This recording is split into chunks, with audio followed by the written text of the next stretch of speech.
सर्वेभ्यो नमः। देववाणी संस्कृतं यूट्यूब चलदृश्यं प्रति भवतां भवतीनां च हार्दं स्वागतम। मित्रों, आज हम अष्टाध्यायी भाष्य प्रथमावृत्ति की लाइव कक्षा संख्या 119 को पढ़ने जा रहे हैं। 118 कक्षाओं को मैंने पढ़ा दिया। मित्रों, जो भी हमारे नए पाठक इस कक्षा में जुड़े उनसे निवेदन है कि वो सभी पीछे की कक्षाओं को प्लेलिस्ट में जाकर के अवश्य देखें, पढ़ें, तभी यह सीरीज समझ में आएगी। तो चलिएगा मित्रों, कक्षा का आरंभ करते हैं। और आपको कोई प्रश्न है, कोई शंका है तो आप हमें पूछ लीजिएगा। गूगल मीट का लिंक भी आपको भेजा जाता है। तो मित्रों, मैंने आपको अभी तक आपको यहां से लेकर के प्रत्याहार सूत्राणी से लेकर के आपको ये सूत्र, और कल मैंने आपको सूत्र पढ़ाया था त्वा तो सुन का सुना।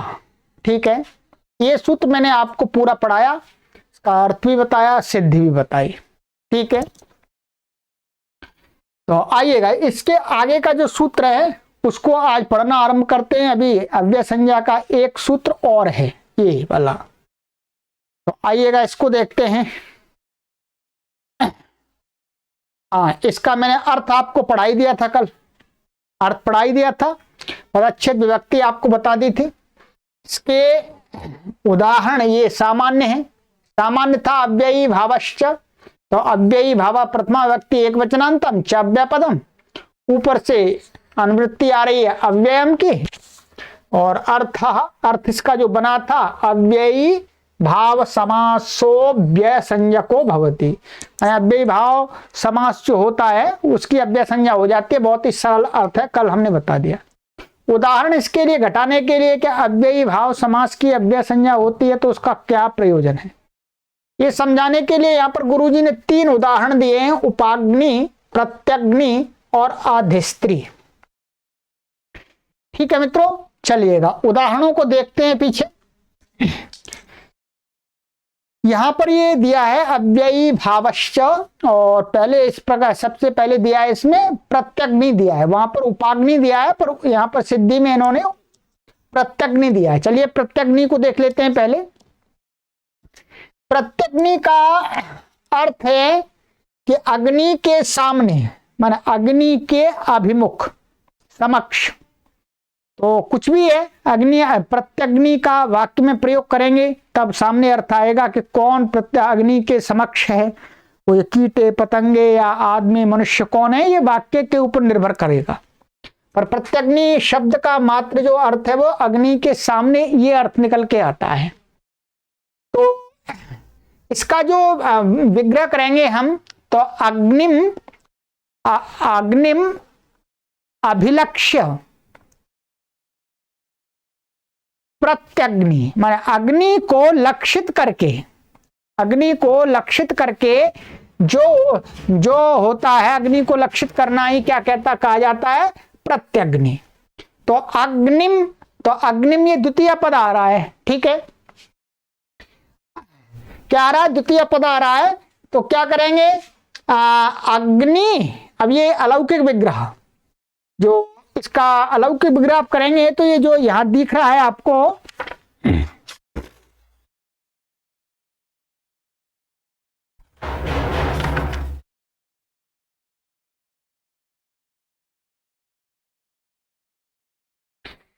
ये तो अग्नि और द्वितीय अंत है, अग्निम अभिलक्षीकृत्य, ऐसा करके विग्रह कर सकते हैं। तो प्रतिसु माने अग्नि प्रतिसु, ये कैसा विग्रह हो गया आपका, अलौकिक विग्रह। ध्यान रखेंगे, ये अलौकिक विग्रह। ठीक है, और इसका जो लौकिक विग्रह करेंगे आप, लौकिक विग्रह इस प्रकार से करेंगे। इसका अग्निम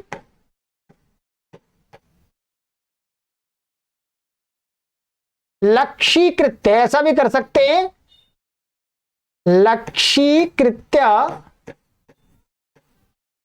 प्रत्यग्नि, अग्नि को लक्षित करके, अग्नि के सामने। तो ये लौकिक विग्रह हो गया आपका, ये अलौकिक विग्रह हो गया व्याकरण के लिए। अब देखिए अग्नि अम प्रति सु, अब यहां पर क्या है, समास करना है। सबसे पहले समास विधायक सूत्र है जो आपने अभी पढ़ा नहीं है, आगे पढ़ेंगे, परंतु अभी मैं आपको जो इसका यहां पर जो सूत्र का सार रूप में अर्थ है वो बताऊंगा, उसको समझना।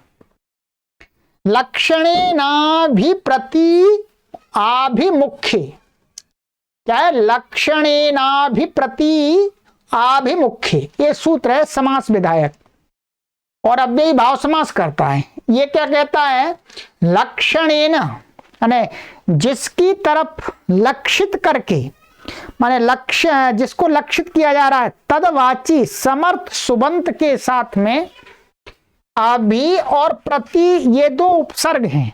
क्या है, अभि और प्रति ये दो उपसर्ग हैं। आभिमुख्य अर्थी, माने ये जब आभिमुख्य अर्थ में वर्तमान होंगे तो इनका जो जिसकी तरफ लक्षित करके तदवाची सुबंत के साथ में समास होता है, और वो अव्ययी भाव समास होता है। यह इस अष्टाध्यायी समास विधायक सूत्र का अर्थ है। ठीक है, तभी ये अर्थ आ रहा है अग्नि के सामने। ठीक है, तो यहां पर इस सूत्र से क्या हुआ, अव्ययी भाव समास होता है, माने समास होता है, और वो समास कौन सा होता है, अव्ययी भाव समास। अब अव्ययी भाव समास आपका इसका हो गया पूरे का। समास होने के बाद में कृत तद्धित समासाश्च से समास की क्या हो गई, प्रातिपदिक संज्ञा। प्रातिपदिक संज्ञा होने के बाद सुपो धातु प्रातिपदिकयोः से पूर्वत अम का और सु का प्रातिपदिक के अवयव का लुक हो गया। लुक क्या होता है, प्रत्यय से लुक श्लू लुपा, अर्थात प्रत्यय से अदर्शन से लुक श्लू लुप इत्येताः संज्ञाः भवन्ति। तो ये माने लुक का अर्थ प्रत्यय का आदर्शन हो जाना, हट जाना। अब यहां पर ये जो आपका प्रत्यय है मित्रों, ये हट गया। अब आपका क्या बच्चा, ध्यान दीजिएगा, अग्नि प्रति ऐसा बच्चा। अब यहां पर आपको एक संज्ञा और हमें करनी है। अभी एक संज्ञा है अग्नि प्रति, और हमको करना क्या है, प्रति को पहले रखना है, अग्नि को बाद में लाना है। तो कैसे आए, तो क्या है, क्योंकि हम यहाँ विग्रह वाक्य में ऐसा ही रखेंगे, ऐसा नहीं प्रति सु अग्नि हम ऐसा नहीं रख सकते, अग्नि अम प्रति सु ही रखना पड़ेगा हमें। अब हमको पर समास होने के बाद में जब समस्त पद प्रयोग करेंगे तो प्रति पहले लाना है, अग्नि बाद में ले जाना है। तो ये कैसे होगा, इसके लिए नियम है कि प्रथमा निर्दिष्टम समास उपसर्जनम। आप देखिएगा, ध्यान दीजिएगा, प्रथमा निर्दिष्टम समास उपसर्जनम, प्रथमा विभक्ति, ये इसको समझना है। ये ऐसे समझना है कि एक समास का प्रकरण है। जब आप इसको पढ़ेंगे, ये लीजिएगा, अष्टाध्यायी अपनी खोलेंगे तो अष्टाध्यायी में दूसरे अध्याय के प्रथम पाद से लेकर के दूसरे पाद की समाप्ति तक, दूसरा पाद कड़ाराह कर्मधारय, यहां तक समास का प्रकरण है 2 पाद के अंदर। अर्थात दूसरे अध्याय के आरंभ के जो 2 पाद हैं वो क्या है, समास विधायक हैं। वहां पर हमें समझना है। आप अष्टाध्यायी खोल के रखिएगा। कहते हैं कि ये समासे है, वास्तव में यहां संधि कर दिए, यहां समासे ऐसे था। कहते हैं समासे का अर्थ है समास विधायक सूत्रे, माने समास का विधान करने वाले जो सूत्र हैं। यहां समासे एक वचन है तो ऐसा कर सकते हैं, कोई भी सूत्र है एक, तो समास विधायक कोई जो सूत्र होगा उसमें, उस समास विधायक सूत्र में जो प्रथमा विभक्ति से, क्या है, प्रथमा विभक्ति से निर्दिष्ट जो पद होगा, क्या है, प्रथमा विभक्ति से निर्दिष्ट उसमें जो पद होगा वह पद अथवा वह पद जिसको कहता है उसकी क्या हो जाती है व्याकरण शास्त्र में उपसर्जन संज्ञा हो जाती है।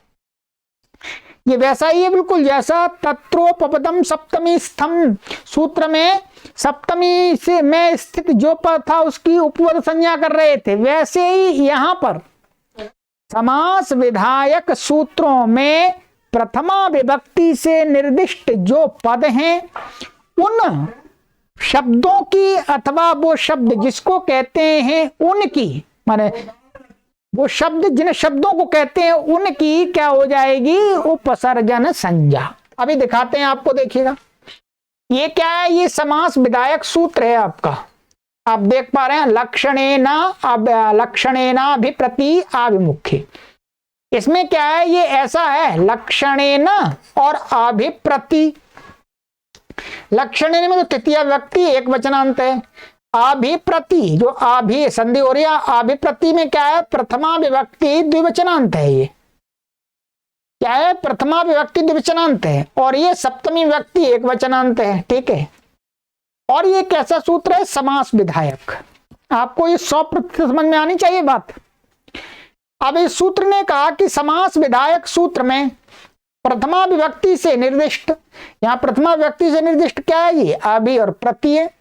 अभि और प्रति प्रथमा विभक्ति तो है, तो अभि तो इन शब्दों की यहां पर क्या हो जाएगी उपसर्जन संज्ञा। सरलता समझ में आ गया आपको।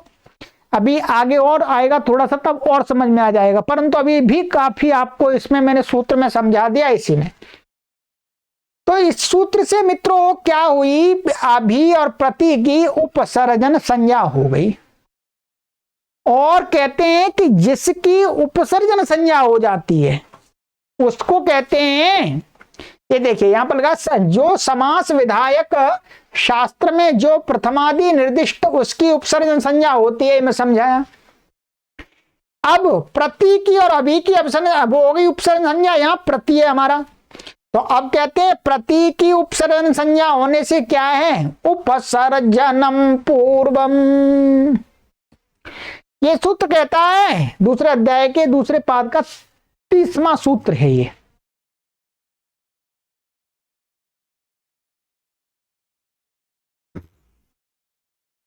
यहां गलत संख्या लिखी है ये, उपसर्जनम पूर्वम संख्या ठीक लिखिए। ये दूसरे अध्याय के दूसरे पाद का आप देखेंगे तो ये आपका 30वां सूत्र है ये, ठीक है। तो क्या ये कहते हैं कि समास में जो जिसकी उपसर्जन संज्ञा होती है उसका पूर्वम माने पहले प्रयोग किया जाता है। अब किसकी उपसर्जन संज्ञा प्रति की, तो प्रति को पहले प्रयोग किया जाएगा। तो प्रति कहां पर आ गया जी, आपका यहां आ गया, देखिएगा ये आ गया आपका। चलिएगा इसको ऊपर कर देता हूं मैं, ये लीजिएगा प्रति कहां आ गया आपका, ये आ गया, ये यहां डंडा ये एक्स्ट्रा गलत लग गया है, अग्नि होना चाहिए, ठीक है, इसको काट देना आप। तो प्रति अग्नि ये बन गया, प्रति शब्द अग्नि के पूर्व में आ गया इस सूत्र से उपसर्जनम पूर्वम से। अब क्या है, अब यहाँ प्रति अग्नि और कुछ भी प्राप्त नहीं है, तो एको एणची से क्या संधि प्राप्त हो जाएगी संहितायाम के अधिकार में, प्रति ती को ई को यह हो जाए प्रत्यग्नि, ये बन गया प्रत्यग्नि बन गया। इसकी क्या प्रातिपदिक संज्ञा है कृतदित समासाश्य से, तो प्रातिपदिक का संज्ञा होने से क्या है पूर्व स्वादि उत्पत्ति कर दीजिएगा, सु आ जाएगा, ये सु आ गया, ठीक है, प्रत्यग्नि सु। अब क्या है अव्ययी भावश्च, अव्ययी ये क्या है, ये अव्यय समास है, हाँ अव्ययी भाव समास, अव्यय नहीं अव्ययी भाव समास है। अव्ययी भाव समास होने से क्या हुआ अव्ययी भावश्च, जो प्रथम अध्याय का जो सूत्र हम पढ़ रहे हैं उससे इसकी क्या हो गई अव्यय संज्ञा।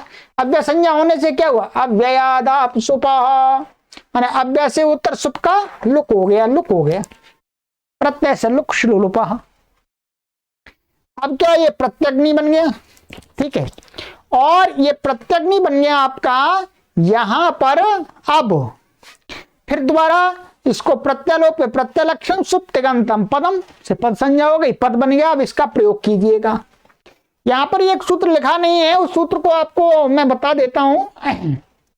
जो अव्ययी भाव समास होता है वो आप देखेंगे दूसरे अध्याय के चौथे पाद का एक सूत्र और है, ऐसा ही सूत्र है वो भी, दूसरे अध्याय के चौथे पाद का 18वां सूत्र है। वो सूत्र भी क्या है? अव्ययी भावश्च, उसका वो भी ऐसा ही सूत्र है, अव्ययी भावश्च। ठीक है, ये आपका है दूसरे अध्याय के चौथे पाद का 18वां सूत्र, इसको जरूर देखिएगा आप। ये क्या कहता है? ये कहता है अव्ययी भावश्च, दोनों समान सूत्र हैं पर दोनों के कार्य अलग अलग हैं, ध्यान दीजिएगा। ये कहता है अव्ययी भाव समास होता है वो क्या होता है? नपुंसक लिंग होता है। क्या होता है? नपुंसक लिंग। इसलिए अब इसका लिंग ये कैसा शब्द है? नपुंसक लिंग। ये भी आप साथ में ध्यान रख दीजिएगा कि जो भी अव्ययी भाव समास होंगे वो सभी नपुंसक लिंग होते हैं, उनका पुल्लिंग स्त्रीलिंग नहीं होता है, केवल और केवल नपुंसक लिंग ही हुआ करते हैं। तो ये इसमें आप अपने कॉपी पर लिख लीजिएगा, यहाँ सूत्र इसको बताने की आवश्यकता नहीं समझी है, परंतु हम चाहते हैं कि आपको ये भी ज्ञात हो जाए। ठीक है, ये आगे बताएंगे वैसे। चलिएगा, ये आपका यहाँ पर प्रयोजन घट गया, अव्ययी भावश्च, दो प्रयोजन घट गए आपका। हाँ, एक प्रयोजन घट गया, यहाँ अव्ययी भाव की अव्यय संज्ञा होने से अव्ययादाप सुपर से लोक हो गया। अब इसके बाद में जो दूसरा उदाहरण दिया था उपाग्नि, क्या दिया था? उपाग्नि। उपाग्नि में भी कुछ नहीं है, उपाग्नि में ये है इसी प्रकार से उपाग्नि का अग्नेः समीपम उपाग्नि ऐसा बन जाएगा, अग्नि के पास में। उपाग्नि का अर्थ है अग्नि के पास में। इसमें सारी प्रक्रिया वही रहेगी, समास करने वाला जो सूत्र है इसमें क्या है? समास करने वाला जो सूत्र है वो अलग है। इसमें सूत्र है आपका अव्ययम विभक्ति समीप समृद्ध वृद्ध्यर्था भावात्यया संप्रति शब्द प्रादुर्भाव पश्चात यथानुपूर्व्य यौगपद्य सादृश्य संपत्ति साकल्यांत वचनेषु। ये बड़ा सूत्र है, दूसरे अध्याय के प्रथम पाद का 6वां सूत्र है, वहां आप देखिएगा। और हमें अभी समास पढ़े ही नहीं है तो समझ में ज्यादा नहीं आएगा, फिर भी हम बता रहे हैं आपको। ये सूत्र क्या करता है कि जो अव्यय होते हैं वो क्या है? आगे ये अर्थ दिए हैं, विभक्ति का अर्थ, समीप अर्थ, तो उनका जो अव्यय है वो इन अर्थों में वर्तमान होंगे तो क्या है? वो समर्थ सुबंत के साथ समास को प्राप्त होते हैं और वो अव्ययी भाव समास होता है। यहाँ ये उप है, उप, ये उप क्या है? अव्यय है, अव्यय है। ये क्या है? ये अव्यय है। क्यों? स्वराज निपात मव्ययम से अव्यय बना दिया था पहले ही, क्योंकि निपात है, चादय सत्व से इसकी क्या है? वो प्रादय उपसर्गा क्रिया योग से इसकी निपात संज्ञा है। और क्या है? निपात संज्ञा होने से स्वराज निपात मव्ययम से अव्यय संज्ञा हो गई। अव्यय संज्ञा होने से क्या है? ये अव्यय, तो अव्यय होते हैं वो क्या है मित्रों? कहते हैं यहाँ समीप अर्थ में है। ये उप का अर्थ क्या है? समीप। तो समीप अर्थ में वर्तमान है, इसलिए ये समर्थ सुबंत माने अग्नि के साथ में समास को प्राप्त हो जाएगा। तो अब इसका इस सूत्र से समास हो गया, अग्नेः समीपम समास हो गया। ठीक है, यहाँ पर आप यदि अलौकिक विग्रह करेंगे तो ऐसा रखेंगे, षष्ठी का है, अग्नि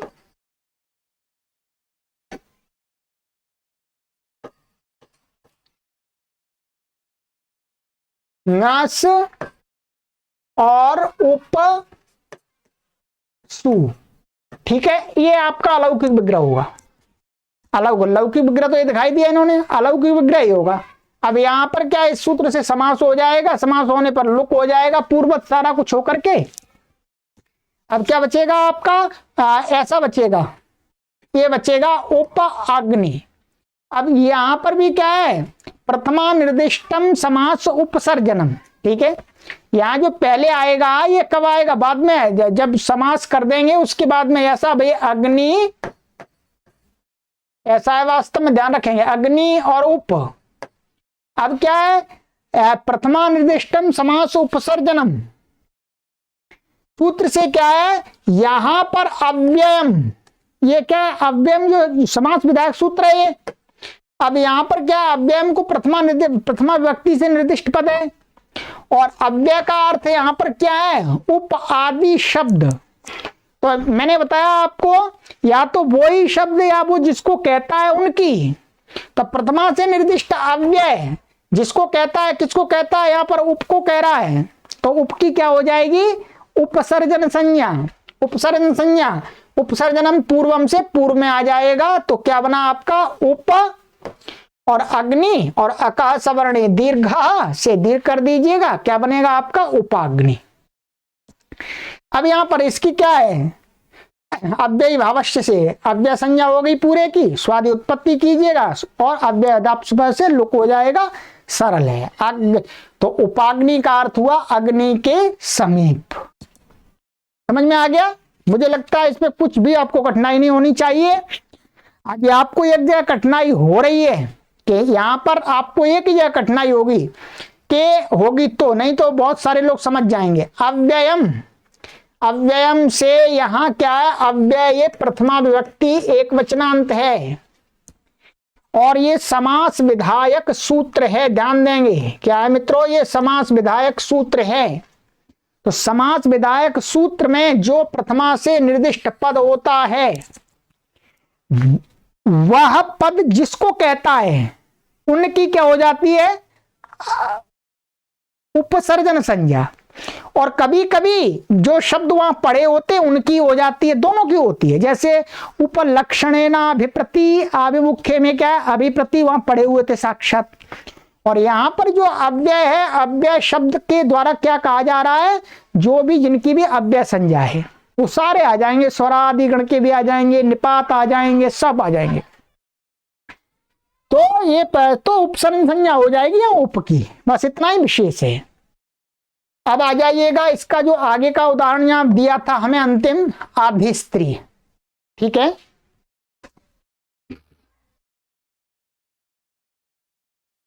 उदाहरण दिया मित्रों आपका आधिस्त्री। आधिस्त्री का अर्थ है स्त्रियों के विषय में। आधिस्त्री जो शब्द है उसका समस्त पद है, उसका अर्थ है स्त्रियों के विषय में। इसका जो विग्रह करते हैं लौकिक, स्त्रीषु अधिकृत्य कथा प्रवर्तते, माने स्त्री के विषय की कथा, माने कोई प्रवचन करना। कथा का अर्थ ये भी है कि बातचीत, कुछ लोग हैं वो स्त्री के विषय को लेकर के बात कर रहे हैं, अथवा प्रवचन कर रहा है, कोई कुछ भी है, जो भी है, पर स्त्री के विषय में है। तो इसका ये हुआ लौकिक विग्रह। अलौकिक विग्रह हम कैसे करेंगे? अब इसका ये सप्तमी है तो स्त्री सुप, बहुवचन है तो स्त्री बहुवचन का आ जाएगा सुप। और आदि, ये आदि, आदि है यहां पर, आदि उपसर्ग है, तो अधिकृत्य में से हम आदि लेंगे केवल, आदिसु। आदिसु का अर्थ है यहां पर विषय। ध्यान दीजिएगा, विषय में आदि, आदि जो उपसर्ग है वो किस अर्थ में, यहां पर विषय में है। ठीक है, और विषय, विषय का अर्थ है विभक्ति। ठीक है, विभक्ति का अर्थ है सप्तमी विभक्ति। ध्यान देंगे, सप्तमी विभक्ति। अब आपको देखना है यहां पर समास का सूत्र है अव्ययम विभक्ति समीप समृद्ध वृद्ध्यर्थास इत्यादि, जो मैंने अभी बताया था, पहले हमने जिससे समास किया था। इस सूत्र में क्या है मित्रों, यहां पर ये विभक्ति शब्द पड़ा हुआ है। इस विभक्ति का अर्थ है कि सप्तमी विभक्ति के अर्थ में, ध्यान दीजिएगा, विभक्ति का अर्थ क्या है यहां पर, अधिकरण कारक है, ऐसा मानिएगा आप। क्या है, सप्तमी विभक्ति का अर्थ है अधिकरण कारक। बस इतना ही समझिएगा आप शॉर्टकट में, जब विस्तार से यही पढ़ाएंगे इस सूत्र पर। अधिकरण, अधिकरण कारक, या विभक्ति से अर्थ है अधिकरण कारक। अधिकरण कारक का अर्थ क्या होता है, में और पर। ठीक है, इसका इनका कहना है कि अधिकरण में वर्तमान जो कोई अव्यय, ध्यान दीजिएगा, अधिकरण के अर्थ में माने सप्तमी के अर्थ में वर्तमान जो कोई अव्यय होगा वो समर्थ सुबंत के साथ समास को प्राप्त होता है। अब यहां पर क्या है, जो अधि है, अधि का अर्थ है विषय में। ये देखिए, विषय में अर्थ है, यहां पर में अर्थ, विषय में अर्थ आ रहा है। तो जो अधि है, ये अधि जो उपसर्ग है यहां पर क्या है, अधिकरण में, अधिकरण कारक के अर्थ में वर्तमान है, और ये अव्यय भी है। स्वराज्ञपात्म अव्ययम से अव्यय भी है। तो अव्यय होने के कारण से क्या है, इसका इसके साथ में समास हो गया, स्त्री शु के साथ में। तो समास हो गए सूत्र से, समास होने पर पूर्ववत सारे कर लीजिए, लुक कर दीजिएगा, स्त्री अधिवचा। अब इसमें भी प्रथमा निर्दिष्टम समास उपसर्जनम से यहां अव्यय शब्द से क्या कहा गया, अधि। तो अधि कहा गया है, तो अधि तो ये उपसर्जन संज्ञा हो गई, उपसर्जनम पूर्वम से ये क्या अधि कहा जाएगा, पूर्व में आ जाएगा। लीजिएगा अधि कहा गया आपका, अधि आपका पूर्व में आ गया, ये आदि और स्त्री बाद में चला गया। अब यहां आदि स्त्री बन गया पूर्व, स्वादि उत्पत्ति कर लीजिएगा आप, ठीक है। स्वादि उत्पत्ति करके अब क्या है, अव्ययी भावश्य से इसकी क्या हो गई, अव्यय संज्ञा। क्या हुई, अव्यय संज्ञा। अव्यय संज्ञा होने से अव्यय अदाप्सुपा से लुक हो गया, ठीक है, लुक हो गया। क्या बना, अभ्यस्त्री, ऐसा बच गया दीर्घ। अब यहां पर क्या है, अव्ययी भावश्य, जो मैंने आपको बताया था अभी 2 4 18, क्या है अव्ययी भावश्य से क्या है, ये नपुंसक लिंग, ये अव्ययी भाव समास जो होता है वो नपुंसक लिंग हो जाता है। तो इससे क्या हो गया, ये अव्ययी भाव समास क्या हो गया, सूत्र से नपुंसक लिंग। नपुंसक लिंग जब हो जाता है कोई शब्द तो कहते हैं कि ह्रस्वो नपुंसके प्रातिपदिकस्य, कि नपुंसक लिंग में वर्तमान जो प्रातिपदिक माने शब्द होता है उसको क्या कर देते हैं, ह्रस्व कर देते हैं, ठीक है। माने जो नपुंसक लिंग में प्रातिपदिक आ गया और उसका जो अंतिम वर्ण है वो कैसा हो जाता है, ह्रस्व हो जाता है, ह्रस्व। अब ये अधिस्त्री शब्द कैसा बन गया, नपुंसक लिंग, क्योंकि सूत्र से अव्ययी भावश्य से नपुंसक लिंग हो गया। अव्ययी भावश्य से नपुंसक लिंग हुआ मित्रों, फिर क्या ह्रस्व क्या होता है, ऊ कालो ह्रस्व दीर्घ प्लुतः, ये मैंने पहले आपको बता दिया था। अब फिर आगे पढ़ेंगे तो और समझा देंगे कि एक मात्रिक माने जितने समय में पलक एक बार झपके उतने मात्रा का जो वर्ण होता है वो ह्रस्व होता है। तो अब ये ई है तो दीर्घ है, इसका ह्रस्व क्या होगा, एक मात्रिक होगा। तो और वो किसके स्थान में होता है, अचश्च। जो ह्रस्व दीर्घ प्लुत ये किसके धर्म में है, ये स्वर के अच के हैं, अच। तो अचश्च माने अच के स्थान में, अचश्च इसलिए लगाया है कि अच को ही हो, ठीक है, किसी व्यंजन को ना होने लगे। तो अब क्या अच यहां पर अंतिम अच क्या ई है, ई दीर्घ, तो उसको ह्रस्व कर दिया, क्या बन गया, अधिस्त्री। क्या बन गया जी, बोलिएगा, अधिस्त्री।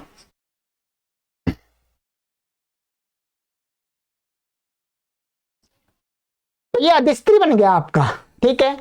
आपको ये स्मरण रहना चाहिए, अव्ययी भावश्य से जो अव्यय संज्ञा हुई है उसका प्रयोजन अव्यय अदाप्सुप से यहाँ सु का लुक करना है, और यहाँ अव्ययी भावश्य से यहाँ नपुंसक लिंग हुआ है उसका प्रयोजन क्या है, यहाँ पर ह्रस्व नपुंसक के प्रातिपदिक से यहाँ ह्रस्व करना है।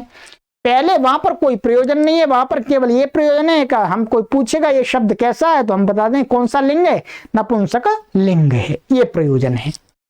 तो ये आपके इसमें भी आपको लगाना है उपाग्नि, ये भी क्या है, अव्ययी भावश्य से नपुंसक लिंग हो जाएगा क्योंकि ये भी अव्ययी भाव समास है, ठीक है। तो मित्रों ये आपका मैंने अव्ययी भावश्य सूत्र पूरा कर दिया, ठीक है।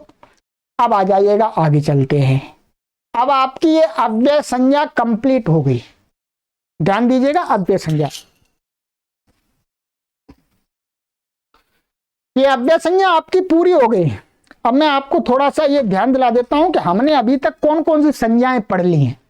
नई संज्ञा आगे चालू हो रही है, मैं आपको शॉर्टकट में जल्दी से कुछ समय में आपको अभी तक अष्टाध्यायी के अंदर बता देता हूं कि हमने कौन कौन सी संज्ञाएं पढ़ी हैं, अभी तक करता कौन कौन सी संज्ञाएं आ गई हैं। आप नोट करते जाइएगा जल्दी से, देखिएगा। वृद्धिरादेश से वृद्धि संज्ञा हमने पढ़ी, अदेंग गुण से गुण संज्ञा हमने पढ़ी, ठीक है। और हलोनंतरा संयोग से संयोग संज्ञा हमने पढ़ी। मुखनासिका वचनोनुनासिका से हमने आपको अनुनासिक संज्ञा पढ़ाई, ठीक है। गिनते जाइएगा, मैं नहीं गिनूंगा, आपको गिनना है, लिखते जाइएगा। तो ये अनुनासिक संज्ञा हुई। इसके बाद में आगे आया तुल्यास्य प्रयत्नम सवर्णम, ये सवर्ण संज्ञा हमने पढ़ी। फिर ईदु दे द्विवचनम प्रगृह्यम, ये हमने प्रगृह्य संज्ञा पढ़ी, ठीक है। इसके बाद ये सप्तग्री संज्ञा का प्रकरण था, ठीक है। उसके बाद में हम यहां पर आ जाते हैं दाधा घदाप, तो हमने यहाँ घू संज्ञा पढ़ी, ठीक है। फिर तरप्तम तो घा, ये घा संज्ञा हमने पढ़ी। फिर बावगण बतुरत संख्या से हमने संख्या संज्ञा पढ़ी। शांता षट से षट संज्ञा पढ़ी हमने, ठीक है, षट संज्ञा। उसके बाद में तक तवतु निष्ठा, हमने निष्ठा संज्ञा जानी, निष्ठा क्या होता है।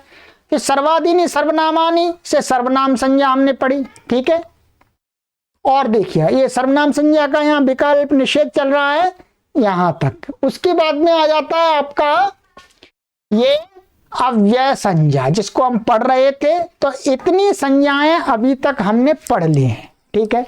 इनको आपको ध्यान रखना है कि कौन सी संज्ञा का क्या मीनिंग है, ये बाद में काम आना है अभी आगे, ठीक है। अभी तो केवल संज्ञा नाम बता रहे हैं आपको। अब मैंने यहां तक आपको पढ़ा दिए 40 सूत्र हो गए। 40 सूत्र तक हमने जो संज्ञाएं पढ़ी हैं वो मैंने आपको बता दी। अब आगे मैं पढ़ाता हूं, पाद का जब अंतिम होगा तो अंत में एक बार फिर पूरी संज्ञाएं बता दूंगा कि ये संज्ञाएं हमने पढ़ी हैं, और गिनती भी बता देंगे साथ में। चलिएगा, अब एक सूत्र आता है आपका नई संज्ञा लेकर के। सूत्र है आपका 41वां, शी सर्वनाम स्थानम। हाँ बोलिएगा मेरे साथ, शी सर्वनाम स्थानम, शी सर्वनाम स्थानम, ठीक है। चलिएगा इसका अर्थ देखते हैं। अच्छी संज्ञा है, बहुत प्रयोग होता है इसका, ध्यान देंगे आप। शब्द रूपों की सिद्धि में जब करते हैं, शब्दों के रूप चलाते हैं, तो बहुत प्रयोग होता है इसका। बहुत अच्छी प्रकार से आपको ये ध्यान से समझना है इसको, और सरल है, कोई कठिन नहीं है ये भी बता दें आपको। सूत्र है आपका ये, ठीक है।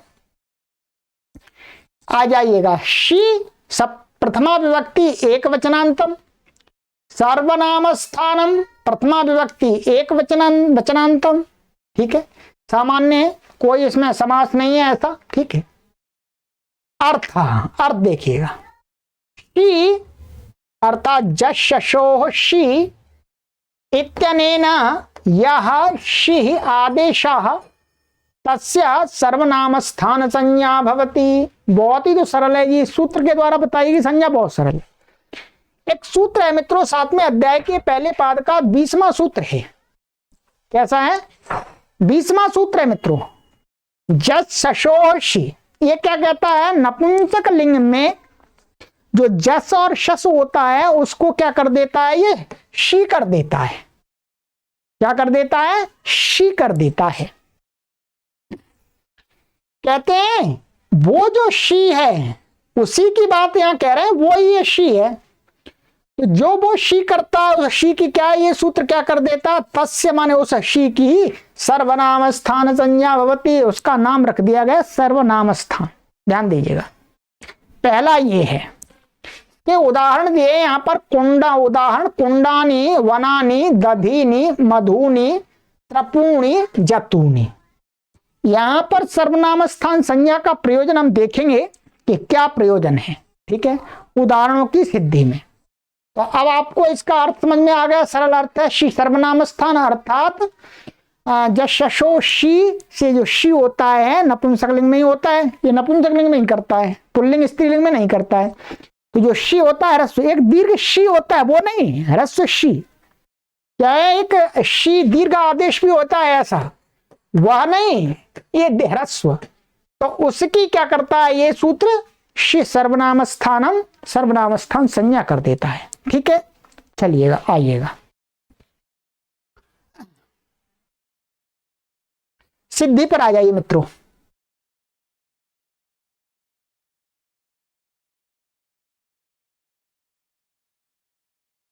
देखिए ये आपके परिशिष्ट में सिद्धि दी है, पीछे आप पुस्तक का पेज खोल लेंगे, आप देखिएगा पेज नंबर 608 है पुस्तक में, जो नया संस्करण है। पुराने संस्करण में आगे पीछे हो सकता है। ये देखिएगा कुंडानी, कुंडानी का अर्थ है बहुत से कुंड। कुंड माने जो गड्ढे भी होते हैं कुंड, उनको भी बोलते हैं, हवन कुंड भी बोलते हैं कुंड, ठीक है, कुंड। तो क्या है, कुंडानी बनाना है। कुंड शब्द है यहां पर, इसकी क्या है, अर्थव धातु और प्रत्यय प्रातिपदिकम से प्रातिपदिक संज्ञा होकर के पूर्वत आप इसकी स्वादी उत्पत्ति करेंगे। ये बहुवचन में, इसलिए यहां पर क्या आ जाएगा, जस आ जाएगा। सब सूत्र पहले बता दिए हैं आपको, वो ही लगाइएगा। बहुवचनम लगेगा, ठीक है। प्रातिपदिक अर्थलिंग प्रमाण वचन मात्रे प्रथमा लगेगा, वो ही लगेगा, ठीक है। तो कुंड और जस, ऐसी स्थिति बन गई, पूर्वत सूत्र सब सूत्र लग करके। अब यहां पर क्या, जस के परे रहते हैं, इसकी क्या, यस्मात् प्रत्यय विधिस तदादि प्रत्यय अंगम। प्रत्यंगम की से क्या है, इसकी अंग संज्ञा, अंग के अधिकार में क्या, अंगस्य के अधिकार में जश शशोशी। नपुंसक लिंग में जो शब्द होते हैं अंग, अंग है, नपुंसक लिंग अंग से उत्तर जश और शश को शी हो जाता है। तो ये शश जश है, तो जश को शी हुआ। शी कहां पर होगा, जिसको सको या जको या अको, तो कहते हैं अनेकाल शित सर्वस्य। जो अनेक वर्ण वाला आदेश होता है या शित आदेश होता है, वो सबके स्थान में होता है। तो ये जो शी है वो सबके स्थान में है, ठीक है। जो शित है, ये शित होने से क्या है, शकीत संज्ञा हो जाएगी। तो ये क्या है, जस के पूरे के स्थान में आ गया शी, ठीक है। अब ये शी सबके स्थान में आ गया आपका। चलिए देखिएगा, ये लीजिए। अब यहां पर क्या है, ये शी की, शी सर्वनाम स्थानम से सर्वनाम स्थान संज्ञा हो गई, ठीक है। क्या हो गई, शी सर्वनाम स्थानम से सर्वनाम स्थान संज्ञा हो गई। और सर्वनाम स्थान संज्ञा जैसे ही हमें हुई, तो क्या है, आप देखेंगे 7वें अध्याय के प्रथम पाद का ये 72वां सूत्र है आपका, नपुंसकस्य झलचाह। क्या है, नपुंसकस्य झलचा। नपुंसकस्य झलचा कहता है नपुंसकस्य अंगस्य झलंतस्य अजंतस्य च,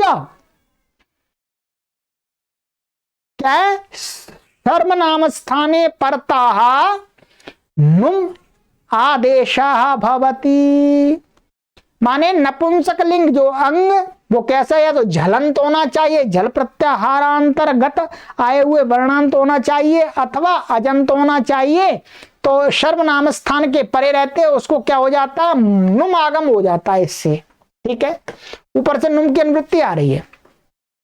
अब देखिएगा, ये नपुंसक लिंग है, अंग है, और ये है क्या है, इसके बाद में शी है, शी की सर्वनाम स्थान संज्ञा है। तो अब इसको क्या हो जाएगा, नुम आगम हो जाएगा। अब नुम कहां पर होगा, आगे पीछे बीच में स्थान में कहते हैं मिदचोन्त्यात् परः। जो मित आगम होते हैं, क्या है वो, मित आगम कहते हैं, मित अचाह अंत्यात् माने अंतिम अच से परे होते हैं।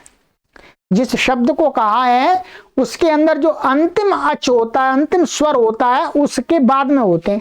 अब कुंड में क्या है, आ है अंतिम, तो आ के बाद में हो गया नुम, तो ये कुंड नुम ई ऐसा हो गया। सर्वनाम स्थान संज्ञा का एक प्रयोजन आपका यहां घट गया, ठीक है।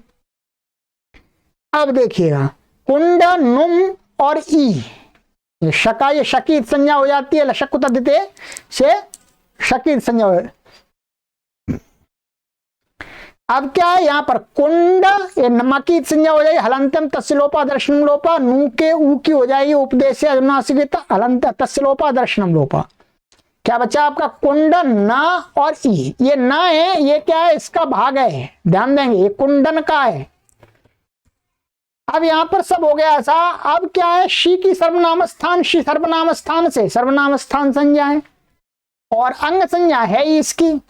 तो आगे शी की सर्वनाम स्थान संज्ञा होने से क्या है, जैसे वहां जरूरत पड़ी, यहां पर भी सर्वनाम स्थाने च संबुद्धौ। क्या कह रहे हैं, सर्वनाम स्थाने च संबुद्धौ।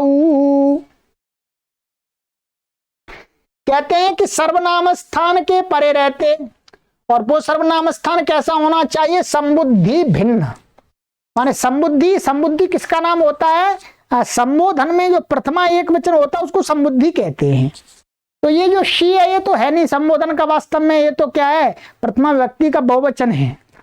तो क्या है, सर्वनाम स्थान के परे रहते अंग को, जो नकारांत अंग है, या नकारान्तस्य अंगस्य सर्वनाम स्थाने सम्बुद्धि भिन्ने परतः दीर्घा भवति उपधाया, उपधा को दीर्घ हो जाता है।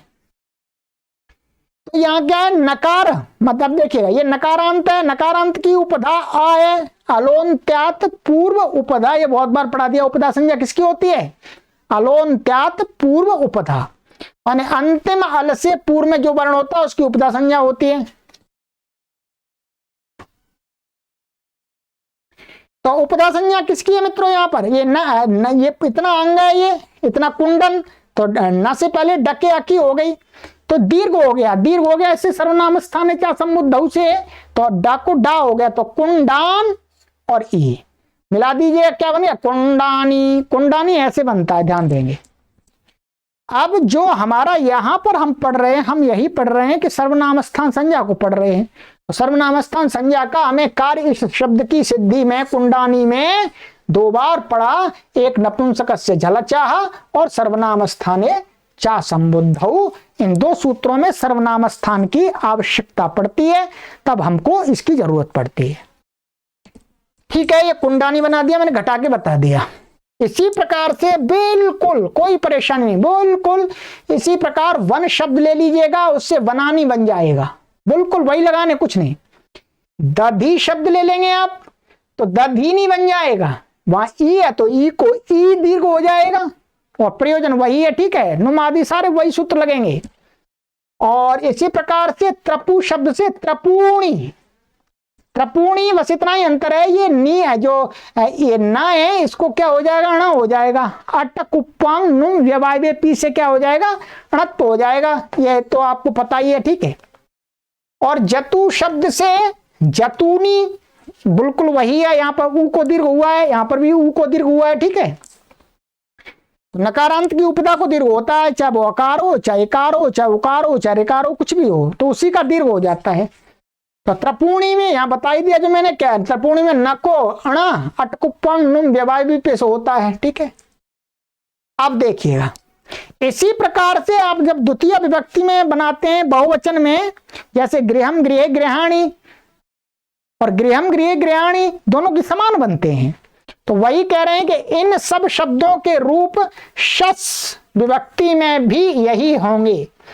क्यों, जशोशी क्या करता है, ये जशोशी सूत्र है, ये क्या है जस और शस को करता है, शी करता है, दोनों को एक सा रूप बन जाता है। ठीक है, एक सा रूप बन जाता है मित्रों। तो ये देखिएगा, तो शस में भी आपके यही बनेंगे, तथा सिद्धि भी पूर्वती शस को शी, मान जशोशी से शी आदेश होकर के इसी प्रकार होगी। तो अब आपके ये सारे उदाहरण भी आपको बता दिए गए। ठीक है, ठीक है, इसी प्रकार से एक मधुनी और था, या वहां पर क्या है, वहां उदाहरण में मधुनी की जगह जतूनी कर दी, जतूनी है, मधुनी छूट गया है, तो वहां मधुनी ऐसे ही बनेगा, मधु शब्द से, मूल शब्द क्या है यहाँ पर मधु, ऐसा मधु से मधुनी। तो यहाँ पर इन शब्दों में आप ध्यान देंगे, जशोशी से शी होगा, उसकी सर्वनाम स्थान संज्ञा होकर के हर जगह यही प्रयोजन घटेगा। ठीक है, तो ये आपका सर्वनाम स्थान संज्ञा का एक सूत्र हो गया। अब इसके आगे का जो सूत्र है सर्वनाम स्थान का आपका 42वां सुड नपुंसकस्य, इस सूत्र को मैं आपको कल पढ़ाऊंगा। ठीक है, पूरी कोशिश कर रहा हूं मैं आपको अपनी तरफ से प्रश्नों को उठा करके समाधान करने का करके उसको आपको पढ़ाने का, जिससे आपको शंकाएं ना उठें तो उनका निवारण हो जाए। तो चलिए मित्रों, इस कक्षा को मैं यहीं विराम दूंगा, आगे की कक्षा में मिलते हैं। सर्वेभ्यो नमः।